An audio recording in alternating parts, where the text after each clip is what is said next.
Bonjour à tous, c'est pas moi qui parle ce matin, rassurez-vous. Je vais uniquement lire le texte qu'Étienne va nous partager ce matin.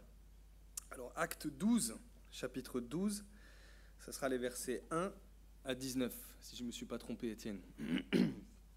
Acte 12, verset 1. À cette époque-là, le roi Hérode se mit à maltraiter des membres de l'Église, et il fit mourir par l'épée Jacques, le frère de Jean. Quand il vit que cela plaisait aux Juifs, il fit encore arrêter Pierre. C'était pendant la fête des pains sans levain. Après l'avoir fait arrêter et jeter en prison, il le mit sous la garde de 4 escouades de 4 soldats chacune. Il avait l'intention de le faire comparaître devant le peuple après la Pâque. Pierre était donc gardé dans la prison et l'Église adressait d'ardentes prières à Dieu pour lui. La nuit qui précédait le jour où Hérode allait le faire comparaître, Pierre, attaché avec 2 chaînes, dormait entre 2 soldats, des sentinelles postées devant la garde, gardaient la prison. Soudain, un ange du Seigneur survint, et une lumière resplendit dans la cellule. L'ange réveilla Pierre en le frappant au côté et lui dit « Lève-toi vite !» Les chaînes tombèrent de ses mains. Puis l'ange lui dit « Mets ta ceinture et tes sandales. » C'est ce qu'il fit. L'ange lui dit encore « Mets ton manteau et suis-moi. » Pierre sortit et le suivit, sans savoir ce que l'ange faisait, si ce que l'ange faisait était réel. Il croyait avoir une vision. Ils passèrent la première garde, puis la seconde, et ils arrivèrent à la porte de fer qui mène à la ville. La porte s'ouvrit d'elle-même devant eux. Ils sortirent et s'avancèrent dans une rue. Aussitôt, l'ange quitta Pierre. Revenu à lui-même, Pierre dit « Maintenant je sais vraiment que le Seigneur a envoyé son ange et qu'il m'a délivré du pouvoir d'Hérode et de tout ce que le peuple juif attendait. » Après avoir réfléchi, il se dirigea vers la maison de Marie, la mère de Jean, surnommée Marc, où beaucoup de personnes étaient réunies et priaient. Il frappa à la porte d'entrée et une servante appelée Rhode s'approcha pour écouter. Elle reconnut la voix de Pierre et dans sa joie, au lieu d'ouvrir, elle courut annoncer que Pierre se tenait devant la porte. Ils lui dirent « Tu es folle !» Mais elle soutenait que c'était bien vrai. Ils dirent alors « C'est son ange !» Cependant, Pierre continuait à frapper. Ils ouvrirent et furent stupéfaits de le voir. De la main, il leur fit signe de se taire et il leur raconta comment le Seigneur l'avait tiré de la prison. Il ajouta « Annoncez-le à Jacques et aux frères et sœurs. » Puis il sortit et s'en alla dans un autre endroit. Quand il fit jour, il y eut une grande agitation parmi les soldats. Qu'était donc devenu Pierre? Hérode le fit rechercher, mais on ne le trouva pas. Il interrogea les gardes et donna l'ordre de les faire exécuter. Ensuite, il quitta la Judée et descendit à Césarée pour y séjourner.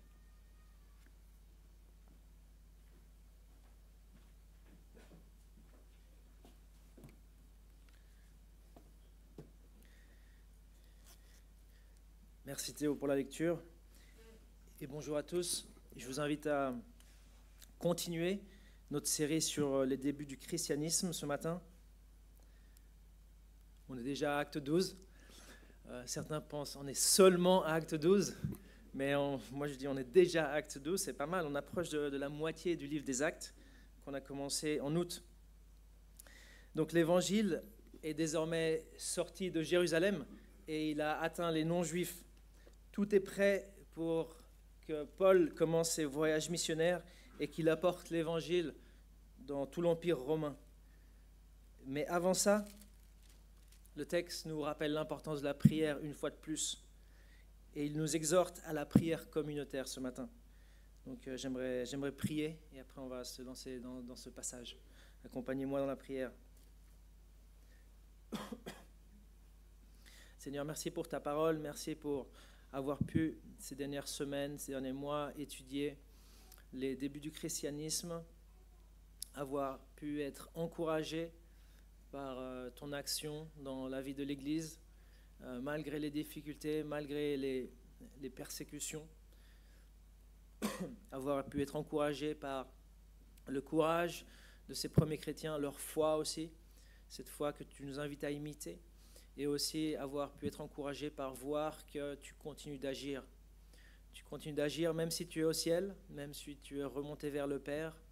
Tu continues d'agir à travers ton Saint-Esprit que tu as laissé, qui agit dans ton Église tu agis par le Saint-Esprit, par l'Église, et tu agis aussi, comme on le voit ce matin dans ce texte, par tes anges. Nous être assurés de ta souveraineté totale sur l'histoire de l'humanité et à être encouragés ce matin par ce texte. On te demande au nom de Jésus. Amen.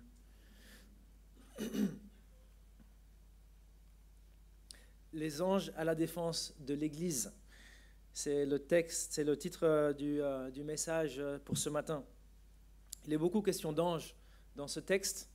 Certes, les disciples pensaient que l'ange de Pierre s'était présenté à la porte et ils avaient tort. Mais il y a un ange qui le délivre vraiment. Et il y a un ange aussi, on va le voir dans quelques instants, qui va frapper Hérode dans la suite du chapitre 12. Donc les anges sont présents. Et ce texte nous rappelle que justement Jésus continue d'agir aussi par ses anges. C'est quelque chose qu'on n'a pas trop, on n'a pas trop eu le temps de s'arrêter là-dessus, mais on a déjà vu ça dans le livre des Actes. On voit que Jésus agit par ses anges. En Actes 5, 19, on avait lu qu'un ange du Seigneur ouvrit les portes de la prison pour faire sortir les apôtres. Ce n'était pas la première fois qu'un ange avait toutes les clés. On voit dans Actes 8, 26 qu'un ange du Seigneur s'adressa à Philippe en disant « Lève-toi et va en direction du sud sur le chemin qui descend de Jérusalem à Gaza. » Et en Acte 10, on avait vu qu'un ange était apparu à Corneille. Dieu a utilisé ses anges pour aider les siens et je pense qu'il continue à le faire aujourd'hui. Hébreux 1, 14 dit ceci. « Les anges ne sont-ils pas tous des esprits au service de Dieu, envoyés pour apporter de l'aide à ceux qui vont hériter du salut ?» Les anges aident ceux qui vont hériter du salut. Ils nous aident. Et ce verset ne dit pas que ce ministère d'aide s'est arrêté au 1er siècle. Et il y a trop d'histoires parmi les chrétiens de personnes apparaissant de nulle part qui viennent les aider dans un moment désespéré pour croire que les anges ne continuent pas d'agir aujourd'hui. Mais ce n'est pas le thème central non plus de la prédication d'aujourd'hui. Ça serait bien un jour qu'on puisse aborder le thème des anges. Dans l'intervalle, pour ceux qui sont intéressés, je recommande le livre de Billy Graham sur les anges. Notre texte, il nous parle d'un ange du Seigneur qui a délivré Pierre de la main d'Hérode. Qui est cet Hérode ? Cet Hérode n'est pas Hérode le Grand, celui qui vivait quand Jésus-Christ est né et qui a envoyé les soldats pour liquider tous les bébés de moins de 2 ans à Bethléem. Ce n'est pas non plus Hérode Antipas, Hérode le tétrarque, qui a exécuté Jean-Baptiste qui était en prison. Cet Hérode, l'Hérode de notre texte, c'est Hérode Agrippa le premier. Il n'était pas aussi sanguinaire qu'Hérode le Grand, son grand-papa, mais il a quand même, le texte nous dit, maltraité certains membres de l'Église, et il alla même jusqu'à faire tuer Jacques, fils de Zébédée, Jacques, le frère de Jean, Jacques, l'un des apôtres. Cet Hérode Agrippa I, quand il vit que ça plaisait aux Juifs, il fit emprisonner Pierre aussi, pendant la fête des pains sans levain, la fête de la Pâque juive, et il le mit en prison. Probablement conscient que cet apôtre, l'apôtre Pierre, était un expert de l'évasion. Il a mis 4 escouades de 4 soldats chacune pour le garder. Probablement, il savait que Pierre s'était déjà échappé de prison avec les apôtres. On l'avait vu dans Acte 5, on vient d'en parler. Ce n'était pas la première fois qu'il s'était échappé de la prison. Donc Hérode met la totale. Il met 16 soldats sur Pierre pour être sûr qu'il ne va pas sortir. La nuit avant de comparaître devant le peuple, Pierre, il dort entre 2 soldats. Et on peut imaginer que l'intention d'Hérode, c'était vraiment de donner aux Juifs ce qu'ils voulaient. Et probablement, si les Juifs avaient demandé l'exécution de Jacques, ils allaient aussi demander l'exécution de Pierre, le leader de l'Église et le leader des apôtres. Mais Pierre, il dort dans la cellule. Et c'est étonnant qu'il puisse dormir, pas parce qu'il était attaché avec 2 chaînes métalliques, mais justement parce qu'il savait quelle était l'intention qu'avait Hérode, et il savait ce que Hérode avait fait à Jacques. Mais le texte nous dit qu'il dort, et ça nous rappelle que la sérénité dans l'épreuve, elle est possible. La sérénité dans l'épreuve, elle est possible. Elle est possible surtout quand tu as l'Église qui te porte dans la prière. C'était le cas. Le texte nous dit que toute l'Église priait avec ferveur à Dieu pour Pierre. C'est possible d'avoir la sérénité, la tranquillité, la paix dans l'épreuve quand on a les frères et sœurs qui prient pour nous. Il y avait quelque chose de surnaturel probablement, et c'était probablement les prières de l'Église de Jérusalem. Mais la sérénité dans l'épreuve, elle est possible aussi quand on croit aux paroles du Seigneur. Si tu étudies un peu Pierre et ce que lui a dit Jésus, c'est intéressant de savoir et de se rendre compte qu'en fait, Jésus avait prédit la mort de Pierre. Jésus avait dit à Pierre comment il allait mourir. Pierre se doutait probablement qu'il allait mourir en tant que martyr parce que Jésus lui avait dit, mais Pierre savait aussi probablement que sa mort n'était pas pour tout de suite. En parlant de sa mort, Jésus lui avait dit, on le lit dans Jean 21, 18, je cite, Jésus lui dit, quand tu seras vieux, tu tendras les mains et c'est un autre qui attachera ta ceinture et te conduira où tu ne voudras pas. Quand tu seras vieux, cela arrivera. Et le verset suivant nous dit que c'est une référence à sa mort. Jésus lui dit, quand tu seras vieux, cela arrivera. Jésus avait prédit la mort de Pierre comme martyr, mais ses paroles demandaient peut-être qu'il vieillisse. Les historiens, les commentateurs disent que cet événement, cet épisode de l'histoire que Théo a lu, se situe avant l'an 44. Et on arrive à dater ça d'une manière assez sûre parce qu'on connaît la date de la mort de cet Hérode. Et cet Hérode-là est mort en l'an 44 de notre ère, donc on sait que c'était avant. Et on pense que Pierre n'était pas encore un vieillard, il n'est pas encore vieux. Ce que je suis en train de dire, c'est que si Pierre se rappelait de ces paroles de Jésus, et s'il les croyait, il avait quand même des raisons d'être plutôt confiant. Il savait que le supplice n'était pas pour tout de suite. Si tu crois aux paroles du Seigneur, tu peux avoir la sérénité dans l'épreuve. Si tu crois aux paroles du Seigneur, tu peux avoir la sérénité dans l'épreuve. Alors, Dieu n'a pas exactement annoncé toi quand est-ce que tu vas mourir, si tu vas mourir jeune ou vieux. Mais nous, on peut croire en certaines paroles pour avoir cette sérénité dans l'épreuve qui est possible. Jésus nous a dit, je suis avec toi tous les jours jusqu'à la fin du monde. Si on croit ces paroles de Jésus, on peut avoir la sérénité dans l'épreuve. Mais je crois que la raison principale de la sérénité de Pierre, c'est que Pierre, il faisait la volonté de Dieu. Il faisait la volonté de Dieu, il était là dans cette cellule parce qu'il avait fait la volonté de Dieu. Il avait dit à plusieurs reprises, c'est mieux de faire la volonté de Dieu que celle des hommes. Il était emprisonné justement parce qu'il avait obéi à Dieu. La sérénité dans l'épreuve est possible quand on fait la volonté de Dieu. Par contre, si tu vis dans la désobéissance et le péché, ne t'étonne pas d'avoir des doutes, d'être anxieux, d'avoir de l'angoisse. Si tu vis dans la désobéissance de Dieu. Une des premières causes de doute, d'anxiété, d'angoisse chez les chrétiens, je remarque, c'est surtout et souvent la désobéissance. Pierre faisait la volonté de Dieu. Il savait qu'il était là parce qu'il avait fait la volonté de Dieu. Et ça, quand tu fais la volonté de Dieu, ça donne la paix, ça donne la sérénité dans l'épreuve. Maintenant, si tu as besoin d'aide avec l'obéissance, l'Église est là. Viens parler avec un chrétien plus mûr, viens parler avec un pasteur. On est là pour aider. On va prier ensemble, on ne va pas juger.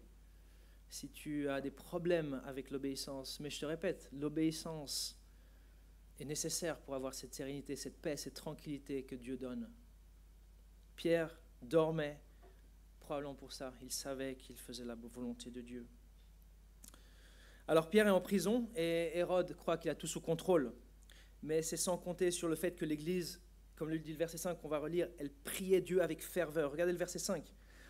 Pierre était donc gardé dans la prison de l'église, était gardé dans la prison, et l'église, où on pourrait traduire mais, l'église adressait d'ardentes prières à Dieu pour lui. L'église prie avec ferveur et Dieu répond à la prière. Il envoie un ange, ou il envoie son ange.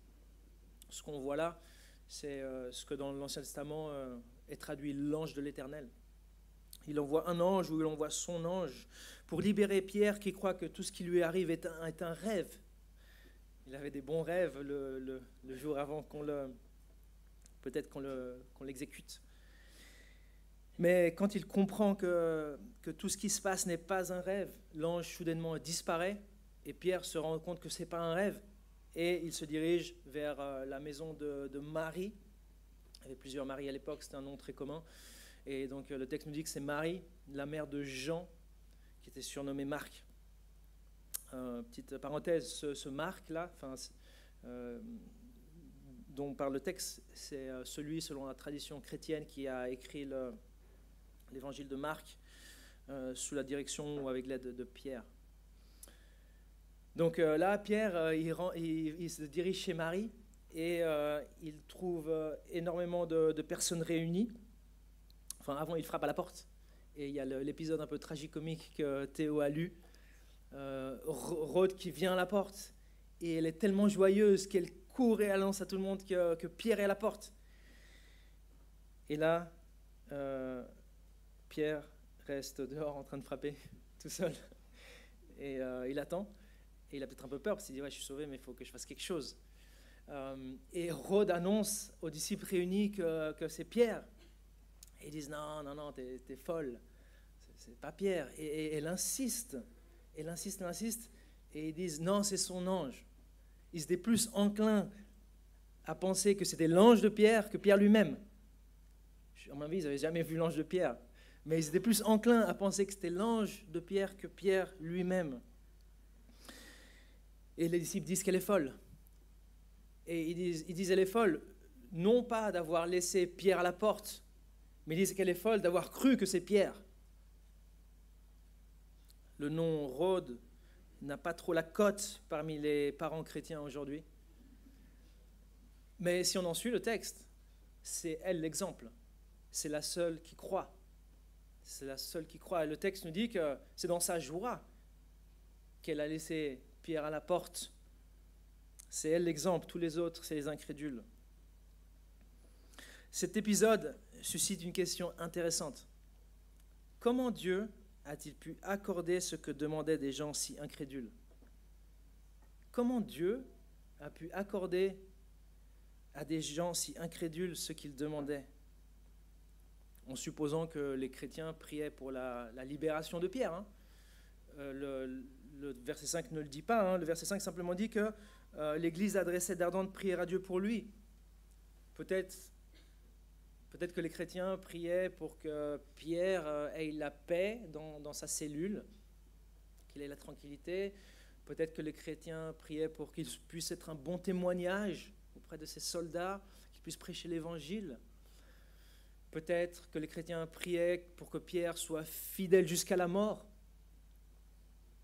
Dans ces cas-là, on peut comprendre leur incrédulité quand Rhodes vient leur dire que Pierre est à la porte. Peut-être qu'ils ne s'attendaient pas à sa libération parce qu'ils ne priaient pas pour sa libération. Mais le plus probable, c'est quand même que l'Église priait pour sa libération. C'était le leader humain que Dieu leur avait donné. L'Église savait que quelques années auparavant, lui et les autres apôtres avaient été libérés de prison par un ange. Le plus probable, c'est quand même que l'Église priait pour sa libération. Alors comment Dieu a-t-il pu accorder ce que demandaient des gens si incrédules si Dieu nous demande de prier avec foi? Dieu nous demande de prier avec foi, hein. Il y a plein de versets. Dans Marc, il dit « Ayez de la foi en Dieu.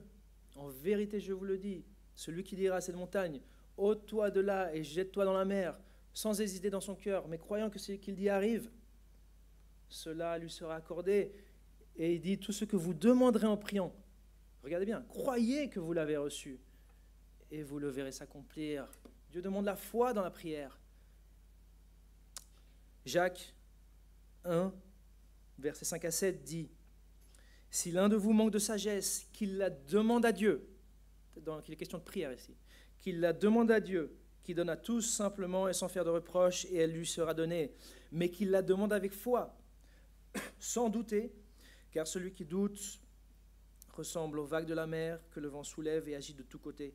Qu'un tel homme ne s'imagine pas qu'il recevra quelque chose du Seigneur. » Les frères réunis étaient plus enclins à croire que l'ange de Pierre, qu'ils n'avaient jamais vu, s'était présenté que Pierre lui-même. Il est probable qu'ici, il est question d'ange gardien. C'est une croyance qui est possible et basée sur la Bible. Certains passages feraient allusion à des anges gardiens, en particulier Matthieu 18, 10, pour ceux qui prennent des notes, mais de nouveau, il faudra qu'on prenne un jour un temps pour parler du thème des anges. Bref, comment Dieu a-t-il pu accorder ce que demandaient des gens si incrédules? Alors j'ai réfléchi et je vous partage certaines de mes réflexions. Peut-être que dans cette réunion de prière, il y avait une personne qui avait la foi. Et en base à la foi de cette personne, Dieu a accordé ce que cette personne voulait et il a répondu et Pierre a été délivré. Qui ça pourrait être cette personne? Peut-être Rhodes priait avec foi et peut-être que Dieu a répondu en base à la foi de Rhodes. Il y a d'autres possibilités. Peut-être que les chrétiens qui avaient la foi n'étaient pas là à ce moment-là de la nuit quand Pierre s'est présenté. Il y avait certainement un tournus ou une rotation dans cette réunion de prière. Le texte nous dit que Pierre avait été emprisonné durant la fête des pains sur le vin et ça faisait plusieurs jours qu'il priait. Il y avait certainement une rotation qui s'était installée pour que la prière soit continue et indéfinie. Peut-être qu'il se partageait la prière par tranches, un peu comme on le fait quand il y en a qui sont au mollard, ou il y en a dans notre église qui s'engagent à prier pour une tranche d'1 heure. Et on peut imaginer que les chrétiens, les disciples qui avaient vraiment la foi, Dieu a répondu en base à leur foi, mais ils n'étaient plus là. Peut-être que l'équipe de la nuit qui était là, ils étaient un peu moins fervents. Les chrétiens se relayaient certainement dans la prière. Un groupe arrivait et un groupe partait. Certains priaient le jour et d'autres la nuit, ou une partie de la nuit. Peut-être que les chrétiens peut-être que les chrétiens qui avaient la foi n'étaient pas là à ce moment-là de la nuit, mais Dieu a répondu en base à leur foi et à leur prière. Autre possibilité, un autre groupe qui se réunissait dans une autre maison, pas la maison de Marie, eux, oui, priaient avec foi. Dans l'église de Jérusalem, le texte nous dit que c'est l'église qui priait. L'église de Jérusalem, à ce niveau de l'histoire, comptait probablement plusieurs milliers de personnes, et il est difficile d'imaginer que tous les chrétiens se réunissaient dans la maison de Marie, la maman de Marc. Les historiens pensent qu'une grande maison à l'époque, ça pouvait contenir 50 personnes dans la salle principale. Donc il est très probable que dans tout Jérusalem, dans plusieurs maisons, l'église priait, et peut-être Dieu a répondu en base à la foi des autres chrétiens. Alors tous ces scénarios sont possibles, mais le texte ne dit pas exactement que les disciples réunis chez Marie n'avaient pas la foi. Le texte ne dit pas exactement que les disciples réunis chez Marie n'avaient pas la foi. Je crois que pour aller à une réunion de prière, il faut avoir un peu de foi, surtout une réunion de prière nocturne. Je crois que pour aller à une réunion de prière nocturne, il faut quand même avoir un peu de foi. Je crois en fait que le texte de ce matin, il nous invite plutôt à conclure la chose suivante. C'est que l'efficacité de la prière est grande, même si la foi, elle est petite. L'efficacité de la prière, elle est grande, même si la foi, elle est petite. La foi des disciples, elle était petite, ça c'est clair. On l'a vu dans cet épisode où ils ne croient pas à Rhodes. Ils ont de la peine à le croire, ils préfèrent croire autre chose. Mais s'ils étaient réunis, comme je l'ai dit, s'ils étaient réunis ensemble pour prier, c'est quand même qu'il y avait de la foi. Et cette foi, aussi petite et défaillante qu'elle soit, Dieu l'a vue, Dieu l'a honorée et Dieu l'a récompensée. Jésus avait dit Si vous aviez de la foi comme un grain de moutarde, quelque chose de tout petit, vous diriez à ce sycomore, un grand arbre, déracine-toi et plante-toi dans la mer, et il vous obéirait. Si vous aviez de la foi comme un grain de moutarde, l'efficacité de la prière est grande, même si la foi est petite. Écoute bien ce que je vais dire. Ce qui compte, ce n'est pas la grandeur de ta foi. Ce qui compte, ce n'est pas la grandeur de ta foi. Ce qui compte, c'est sa présence et son objet. Ce qui compte, ce n'est pas la grandeur de la foi. Ce qui compte, c'est la présence et son objet. C'est que ta foi soit là, qu'elle soit présente, qu'elle existe. Et son objet, que ça soit Dieu, le Seigneur Jésus-Christ. Si elle est là, même si elle est très petite, et s'il est placé dans le Dieu Tout-Puissant, tout est possible. Même une libération miraculeuse comme celle du texte de ce matin. La prière communautaire est vraiment puissante. La prière communautaire est vraiment puissante. Et ça, c'est vraiment le message principal, je crois, de ce chapitre. La prière communautaire fervente est vraiment puissante. Alors, je t'invite de nouveau, si tu peux, les lundis soirs, on prie en tant qu'Église, chaque 2 semaines, à 19h. Je t'invite à ne pas manquer ce rendez-vous. Pour ceux qui ne peuvent pas, on est en train de démarrer quelque chose. On va voir comment ça fonctionne. Pour ceux qui ne peuvent pas être là le lundi soir, pour plusieurs raisons, on aimerait donner l'opportunité d'avoir d'autres moments dans la semaine pour prier. Et aujourd'hui, pour la première fois, après le culte, à midi, on va se retrouver ici et on va prier. On va prier 30 minutes. Tu ne vas pas mourir de faim. On va prier 30 minutes. Si tu peux, reste avec nous. On va prier pour des sujets importants. Alors, on n'a personne qui est en prison parmi les membres de notre Église pour qui prier, mais on a d'autres sujets importants pour lesquels prier. Je t'invite à rester aujourd'hui et on va faire ça chaque 2 mois, chaque 3 mois. Ça va être occasionnel. Reste avec nous. Et je te rassure, si tu es quelqu'un qui n'aime pas prier en public, je te rassure, tu n'as pas besoin de prier à haute voix.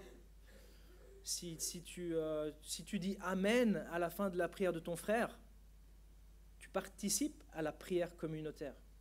En tout cas, c'est l'implication d'un verset, pour ceux qui prennent des notes, 1 Corinthiens 14, 16. Si tu dis Amen, tu participes à la prière communautaire. Tu n'as pas besoin de prier à haute voix. Moi, je t'encourage.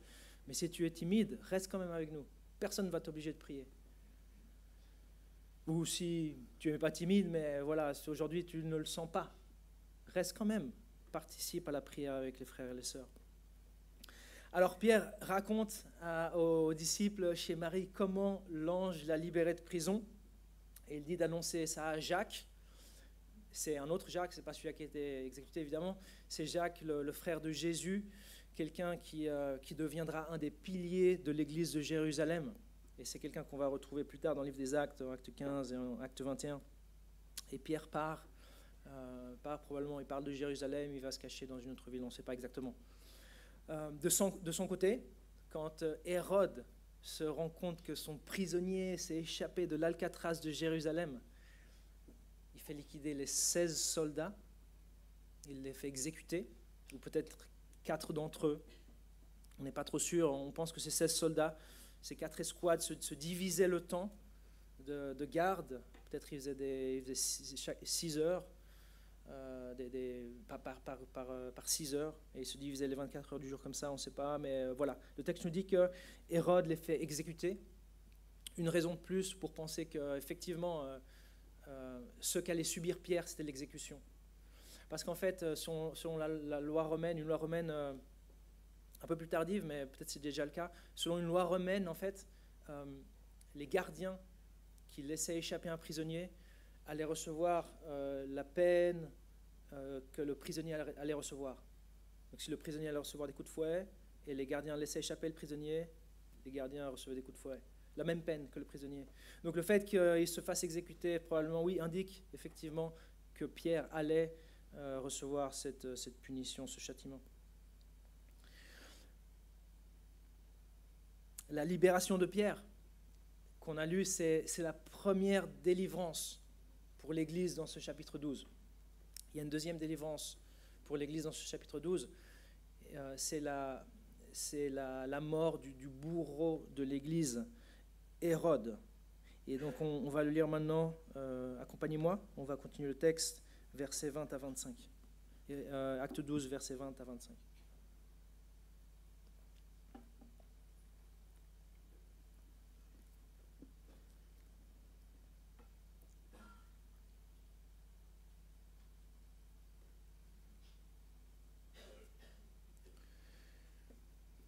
Hérode était en conflit avec les Tyriens et les Sidoniens, donc les habitants de deux villes côtières, Tyr et Sidon.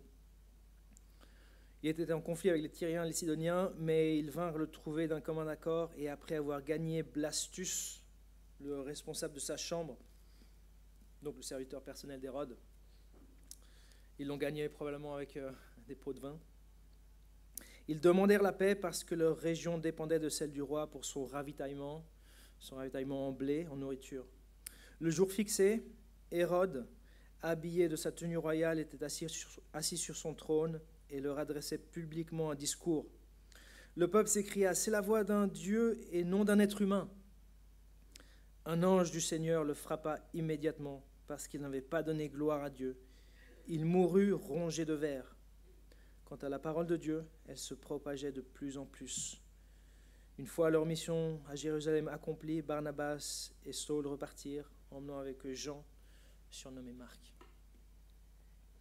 Cet épisode avec lequel Luc clôt le chapitre 12 et clôt cette première section, cette section du livre des Actes avant les voyages missionnaires de Paul, nous rappelle que Dieu est souverain sur les puissants de ce monde. Dieu est souverain sur les puissants de ce monde. La mort de Hérode Agrippa, elle est corroborée par un autre historien non chrétien juif de l'époque, Flavius Joseph. Et dans ses Antiquités judaïques, un des livres qu'il a écrit, il parle de cette même mort d'Hérode avec d'autres précisions, d'autres détails. Il dit la chose suivante. Tyriens et Sidoniens, et ils auraient dit, les Tyriens et Sidoniens, puisses-tu nous être propices, bien que nous ne t'ayons révéré jusqu'ici que comme un homme, désormais nous reconnaissons que tu es au-dessus de la nature humaine. Le roi ne réprima pas leurs propos et ne repoussa pas leurs flatteries impies. Il fut saisi d'une subite douleur d'intestin qui, dès le début, fut extrêmement vive. Il était torturé par la violence du mal. Il se fit donc porter en hâte au palais et le bruit se répandit partout qu'il allait bientôt mourir.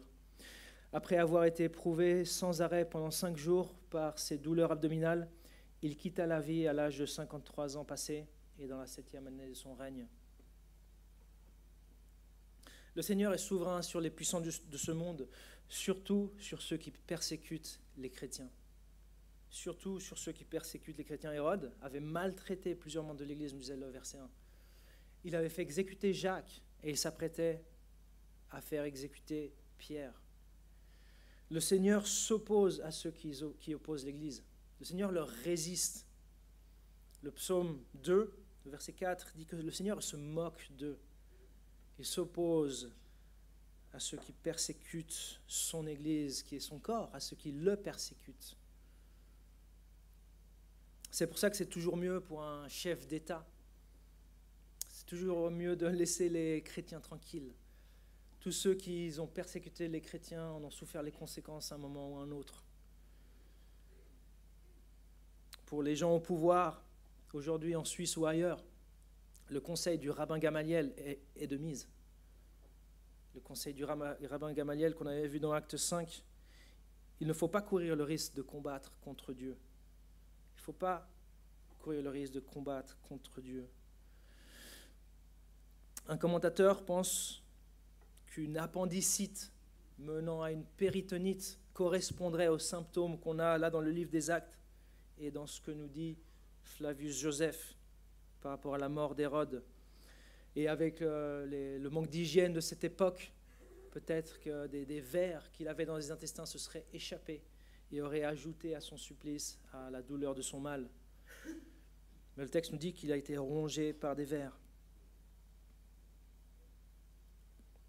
Dieu est souverain sur les puissants de ce monde, y compris et surtout ceux qui lui volent sa gloire. Le texte, il est clair par rapport à la raison de la mort d'Hérode, au verset 23. Le texte nous donne la raison. Le Saint-Esprit nous dit « Un ange du Seigneur le frappa immédiatement. » Et regardez pourquoi. Parce qu'il n'avait pas donné gloire à Dieu. Parce qu'il n'avait pas donné gloire à Dieu. Ça nous rappelle que le but fondamental de la vie, c'est de donner gloire à Dieu. Le but fondamental de ta vie, c'est de donner gloire à Dieu.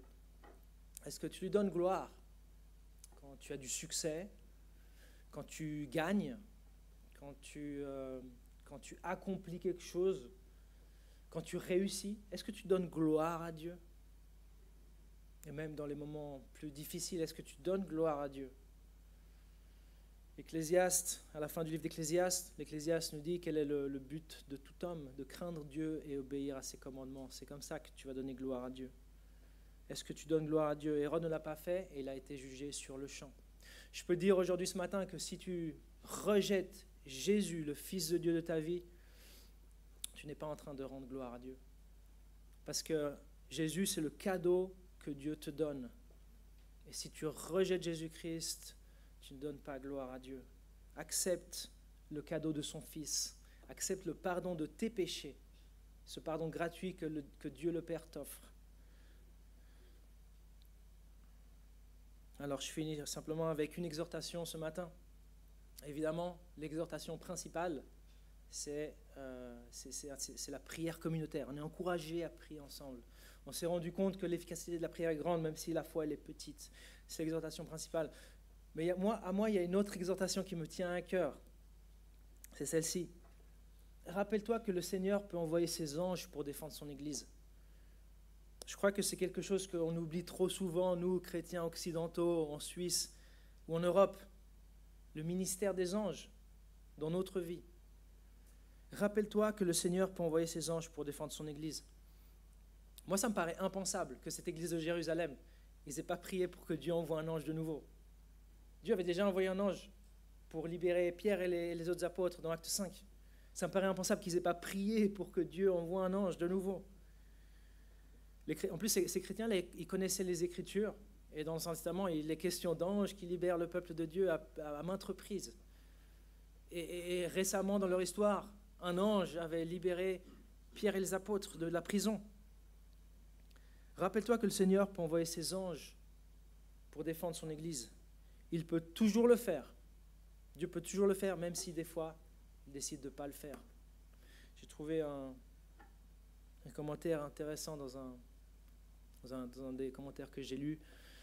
David Peterson dit la chose suivante. Sans explication, un apôtre est exécuté, mais un autre est sauvé. On parle de Jacques qui a été exécuté et Pierre qui a été sauvé. Et on peut imaginer que les apôtres avaient prié pour Jacques aussi, mais il a été exécuté. Sans explication, un apôtre est exécuté, mais un autre est sauvé. Ce qui apprend à l'Église à vivre avec le mystère de la providence de Dieu et à s'en remettre à nouveau dans chaque situation à la miséricorde et à la sollicitude permanente de Dieu. Ne perds pas courage quand les choses semblent prendre un mauvais chemin. Ne perds pas courage quand il y a Pierre qui prend le même chemin que Jacques plutôt. Ne perds pas courage. Rappelle-toi que le Seigneur peut toujours envoyer ses anges pour défendre son Église. Continue de prier. Continuons à prier ensemble pour les thèmes qu'on a en tant qu'Église. Parce que Dieu nous écoute et Jésus continue d'agir. Donc on va s'arrêter là pour aujourd'hui. Et de nouveau, je répète, on va avoir un moment de prière spéciale, on va partager différents thèmes à midi. Donc vous aurez l'occasion de prendre un café, de parler. À midi, on va arrêter ce moment-là. Vous pourrez continuer de parler dehors ou en bas, mais on vous invite fortement à rester ici pour prier. On va prier. Seigneur Jésus, merci pour ce texte qui nous rappelle vraiment ta bonté face à des créatures si défaillantes dans leur foi comme nous. On se reconnaît complètement dans ces disciples qui priaient sans vraiment croire que c'était possible. Sûrement qu'ils avaient prié plusieurs jours et là c'était la veille de la comparution de Pierre. Et on se reconnaît tellement. Et on te remercie de ce passage qui nous rappelle que tu es ce Dieu-là qui aime répondre même à une foi toute petite, à une foi insignifiante, à une foi défaillante, tant que cette foi est placée en toi. en toi, Dieu Tout-Puissant, et dans le sacrifice de ton Fils. Seigneur, à nous à persévérer dans la prière. On se rend compte que des fois, ce n'est pas ta volonté, mais ça, on ne le sait pas à l'avance. Et tu nous demandes de prier, et c'est ce qu'on veut faire en tant qu'Église, les lundis et à d'autres moments, dans les groupes de maison. Et je te prie vraiment qu'on soit rappelé de cela aujourd'hui, de l'importance de la prière et de son efficacité. Aussi, Seigneur, tu vois ce passage qui nous parle d'anges qui interviennent. Et à tant d'autres reprises, on les a vus intervenir dans le livre des Actes et on les voit intervenir dans l'Ancien Testament. Ces anges qui aident ceux qui vont hériter du salut. Et nous allons en être conscients aussi. Et merci parce que tu continues d'agir à travers tes anges. Seigneur, on était aussi surpris, étonnés par cette tranquillité de Pierre dans cette cellule. On a un Pierre qui est mûr, on n'a pas le Pierre des évangiles qui était trop confiant de lui. On a un Pierre qui a grandi en maturité, qui te suit, qui connaît ses limites et qui sait qu'il est là parce qu'il a fait ta volonté et qui est tranquille et qui dort paisiblement car l'ange doit le frapper pour le réveiller. Seigneur, que tu puisses nous faire grandir chacun individuellement dans cette maturité que tu attends de nous, dans cette foi stable, solide, cette foi tranquille, cette force tranquille, de savoir qu'on est dans tes mains, savoir que d'autres prient pour nous. Je te prie si certains n'ont pas cette paix, cette sérénité, cette tranquillité parce qu'ils vivent dans le péché, que tu les reprennes et qu'en tant qu'Église, on puisse aussi nous aider les uns les autres pour sortir de situations de péché. On est là pour ça, on a chacun notre difficulté. Et je te prie que vraiment ce soit un endroit ici dans cette Église où on puisse grandir, s'approcher de toi. Merci pour ce projet que tu as eu avec l'Église, de nous aider les uns des autres, et on peut le faire aussi de cette manière-là, en nous aidant à t'obéir à toi. Accompagne-nous dans le reste de cette journée et dans les prochains chants. Je te le prie et je te le demande au nom de Jésus-Christ, ton Fils bien-aimé. Amen.